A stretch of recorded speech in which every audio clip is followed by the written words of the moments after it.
Morning everybody, welcome back to my kitchen. Today I'm going to be making a Welsh breakfast for you. So I'm going to be making my laverbread scotch eggs. I'm also going to be doing some cockle pancakes, my fresh cockles there from Swansea Market. And I'm also going to be making some crispy bacon and some lovely sautéed mushrooms to go along with that.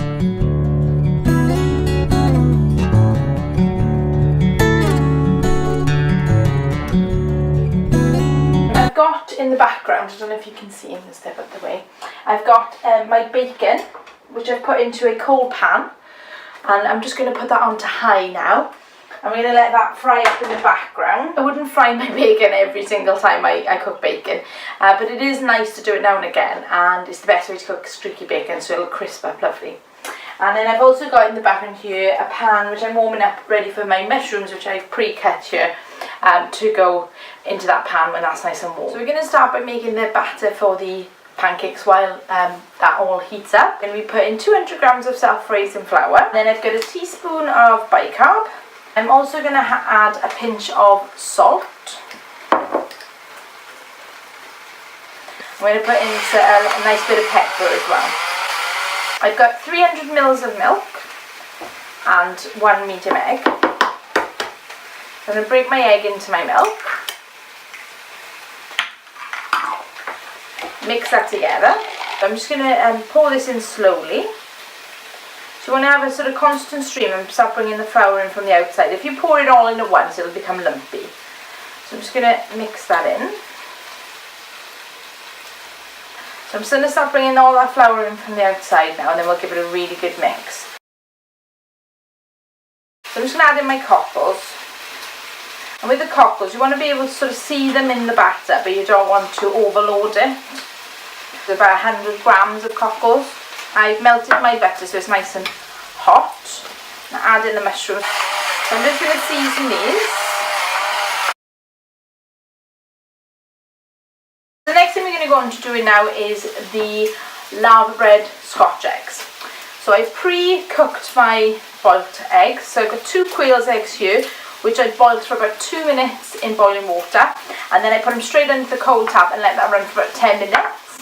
And then I've got a medium-sized egg which I've also prepared and peeled. It's very delicate because it's not fully cooked because it's going back in the fryer. And this I cooked for about 4 minutes, and then again under the cold tap for about 10 minutes, probably 4 to 5 minutes I'd probably say, depending on the size of the egg. I'm just going to make the laverbread outside now of the scotch eggs. So I've got my laverbread, that's 100 grams of laverbread, which should be enough for these 3 eggs. And in here I've got just normal oats that you'd buy in the supermarket, and I've blitzed them up. And this is what will give a structure to the laverbread. So we'll work that in and see how much we need.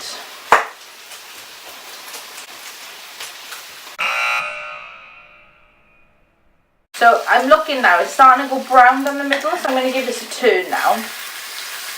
We want it to go crispy, but we don't want it to be overcooked. We want it to be nice and dry and crispy, but not burnt then. Basically, just not burnt. I deep fry it here. It's set to 180 degrees. I'm going to pop the basket in, because we're going to pop the scotch eggs in. We wouldn't want them to touch the bottom of the basket, or they would stick. So I add a little bit more oats to my laverbread. And then we need to add some pepper. Laverbread is very, very salty, so you wouldn't want to add any salt at this stage. And if you did want to try it, you can, because the lava is pre-cooked. So it's basically cooked seaweed. You can go pick this on the beaches down in West Wales, which is what I did last summer, which was really fun. This is the right sort of texture. It's quite sticky, but that is the nature of the laverbread. So I've got some self-raising flour here, and then we're going to roll our scotch eggs in. Again, we don't need any salt in here, but we do need to pepper it. I'm going to put some flour on my hands because the laverbread is going to be sticky. Get up a nice ball of it. I'm going to put that egg in the centre. Now you've got to be very careful with the egg because it's not fully cooked. It's very delicate and could break. This is a little bit of a messy process, this one. So I'm just sealing it in. I don't know if you can see that.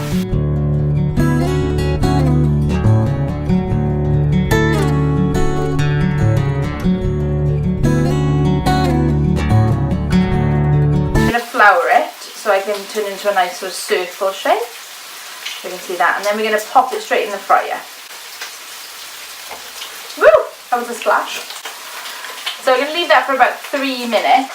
So again, I'm making sort of a flat disc with my hand. And then bringing that round, a bit like you would with a sausage meat Scotch egg, if you've ever made those. But these are vegetarian, which is nice. If people like Scotch eggs, obviously I don't think there's much of an alternative for vegetarians. So this is a nice alternative, and the laverbread is really tasty. So we've got the round shape there. I'm just going to pop this down because we don't want it to go on the same time as that one, because that one will take about 3 or 4 minutes. And the little ones will probably only take a minute. I'm going to pop these ones in now as well.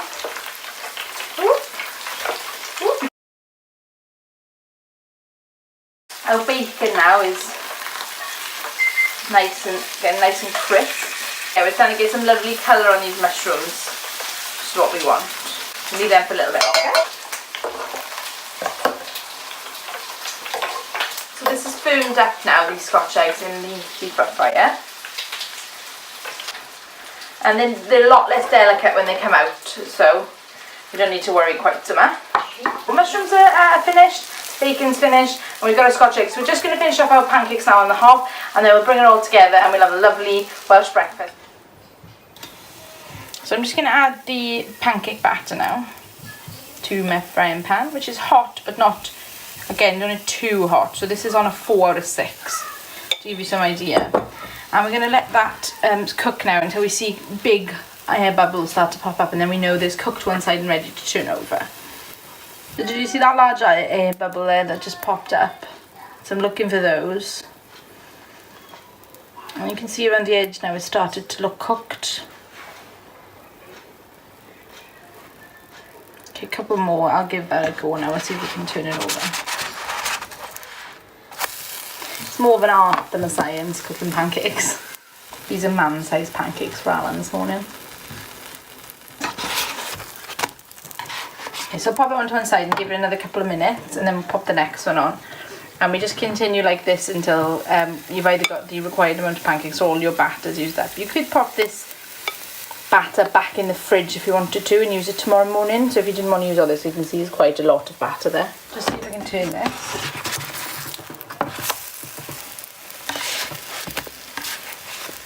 So as you can see, this makes quite a lot of pancakes. I'm just finishing off the last 3 that go in the pan, and then we'll put it all on the plate, and basically then Alan can eat them.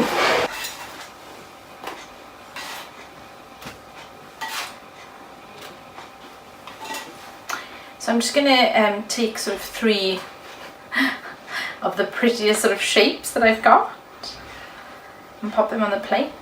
I'm going to take my mushrooms along the sort of side of that. So I'm trying to make it look quite pretty. I'm going to take some of this lovely sort of crispy bacon and sort of lay that along the sort of top. And hopefully we're going to have a nice sort of runny centre. And we have, so I'm just going to pop that on Alan's plate. Bit of parsley over here. I'm going to use scissors and just sort of sprinkle that on.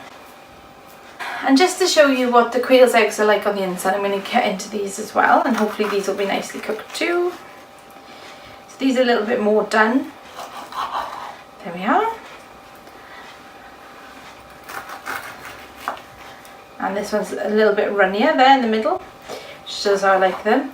And thanks very much for watching. I really hope you like it. It's something a little bit different. If you want to see any more of my recipes, click the subscribe button down below. And if you have any questions at all, please get in touch. Either leave a comment or contact me on the website, katiehomecook.com.